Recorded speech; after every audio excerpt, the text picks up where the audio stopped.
your favorite Count's favorite nerd, and today we are looking at the Hot Toys Count Dooku. I've been looking forward to this. I do want to try a couple experiments with it. Anxious to get it on the shelf, but first, accessories. Of course, he comes with this stand and his two-prong system that you can slide into it. The floor is indicative of that of Episode 2 when he fights Yoda. We have the Count Dooku nameplate on the top, and these two prongs will hold him with tension. He comes with the hologram projector as well as 3 different blue holograms. They all look great, and they have that kind of 3D printed style texture to them, which looks like the kind of hologram moving up and down, which is a cool effect. I've liked that in the past. All the pegs fit into this, and then they'll just hold this with balance, I believe. And then we have a red one too of the Death Star, kind of from the Geonosian design, which is awesome. Of course, he comes with an array of hands. We have one holding hand on the left, plus a pointing hand that can kind of hold as well. Then we have a force-using hand, also for the left. And then on the right, we have a holding hand, and then one posing hand, and then this hand, which will hold the projector, as well as just being a posing hand, along with the 2 relaxed hands that we saw in the opening footage. When swapping those out, you could break a peg. It's never happened to me, knock on wood, but you could. As a result, they've given you 2 replacement pegs. They'll swivel at both ends. They hinge in the middle so you can get up, down, in, out, and the swivel. He comes with 2 lightning effects. We'll show how they just clip onto the fingers basically using tension, but we'll show it in the final thoughts. But they go from a light kind of clear translucent all the way to a kind of a more full sky blue. They look nice enough. These are hard to do. It's hard to ever make it look real, you know, but I think they kind of give it their best. We have the lightsaber hilt. It is sculpted beautifully. It just looks so good. This little thin piece here, the amount of like chromish type silver paint, the texturing and the handle grip, the trigger button, like it's just beautiful. This has a hole that can be pegged in with this blade or this blade, the swinging effect, which is a translucent. It is darker towards one end, lighter towards the other to try to give the illusion of swinging. You know what I want, white rod through the center.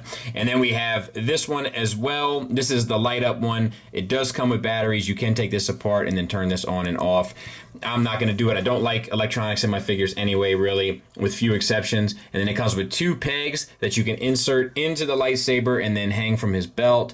Right there. But I'll tell you, the black piece that the lightsaber clips onto, not the peg, but the black piece that's connected to the belt, it has a tendency to want to pull the belt away as you're trying to slide the peg down it. So it's not the best fit. So that's a bit of a bummer, but it will work. You just have to be very careful when doing it. And he can hold the lightsaber just fine. Likeness-wise, I think they nailed it. I'll try to move the head slightly over to the right, and I don't feel like necessarily even this is the most indicative picture of him that's sitting to your left, but it's in there. Like, they nailed it this time. Like, this is what I want from them. Like, this level. Everything looks right. Like, the proportions, the wrinkles, the age spots, like, the facial hair looks good, the lips, like, the expression, everything just looks like this character. I think if you were to make one criticism, it would be that his face is a bit fuller on the picture on the left, but I think that's because his chin is actually angled more towards his throat. Because I feel like in the film itself, you can see him have this look. I think this is batting at 1,000. Similarly here, everything looks right. The belt, the tunic, pants, the boots, the cloak, the chain, the proportions, everything looks right to me. This is top shelf accuracy in my opinion. All right, let's talk sculpt and paint. What's going on with my light here? So once again, I think the head is beautiful. Paint-wise, like, it's just phenomenal. All of those age spots, the shading, the subtle shading where the cheekbones sink in and around the hairline, it's just fantastic. The variation in color of the hair between the kind of jet white all the way to the dark gray is just beautifully done. Look at all the sculpted detail in the hair. It's like they did every strand. It looks nuts. Tremendous effort. The only other sculpt that we really have to talk about is the metal here on the cloak. Once again, looks good. The hands, nice and wrinkly, a little bit of vascular nature going on there. All that stuff looks good to me. And, I mean, that's it for sculpted stuff. All right, soft goods wise, we got to start with this cloak. It is cape rather. It is fantastic.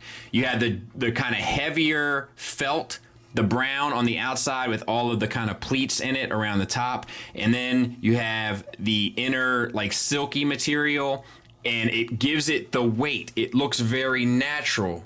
That's, one of my complaints with the soft goods on Hot Toys is that a lot of times it doesn't look like it has the weight to it. This does. The same goes for the material they use for the tunic. Nice weighty material. You do have to sort it a bit because it does have the padding underneath it. So every now and then, depending on the articulation, you kind of got to get it sorted. But like the natural kind of creases and folds in the material all give it a very lifelike feel. We have the same kind of fake cheesy belt, which is a bit of a bummer, but it is decoed nicely. And then we have the pants, which once again, it's a decent material and it does kind of create natural folds and so forth, so it ends up looking very realistic. I dig that a lot. And then the kind of fake boot leather look, but they nail that. They know exactly what they're doing here, and then they have all the seams and stuff around there, and then the soles are all sculpted and looks beautiful. So yeah, this is one of those that just like, it's not the most exciting figure, because of the character, but the more that you look at what they put into it, the more you see just how much they got it right. Articulation. So the head is on a ball peg. It sits inside the tunic. You get up to there, down to there, the swivel, little catitude, all of that works well. You have the shoulders, they're on disc hinges. Get you up to there, so a little shy. And this guy is actually really well articulated. So that angle there is one of the limitations you'll face.